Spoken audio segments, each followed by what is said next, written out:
অনুযায়ী পরিবর্তন আনে যুগে যুগে কালে কালে সেই দুর্বার তরুণদের চেতনার ক্যানভাস যারা আনিয়ে দেয় তারাই তাদের পথ প্রদর্শক। বলছি তেমনই একজন ব্যক্তিত্বের কথা যার কথা শুনলে চোখে ভেসে ওঠে একজন বীর বিপ্লবের অবয়ব।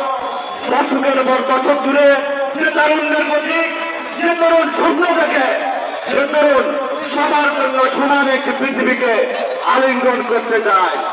তিনি লক্ষ কোটি তরুণের আইডল, বাংলাদেশের হৃদয় স্পন্দন, বিপ্লবী পিতা এবং আবাসীর মাতার সূর্য সন্তান, আগামীর রাষ্ট্রনায়ক দেশ নায়ক তারেক রহমান।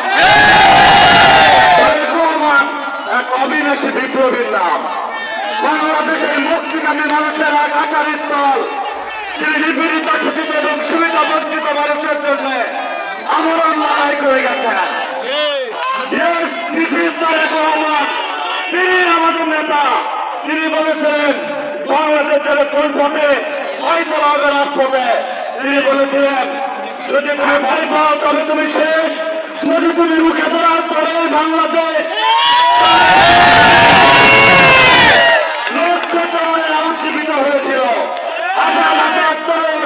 মৃত্যু পতাকায় দাঁড়িয়ে নিজের বুক পেতে দিয়েছিল, যার বিনিময়ে ফ্যাসিস্ট হাসিনা সরকারকে বিদায় করে আমরা একটি স্বাধীন বাংলাদেশ পেয়েছি।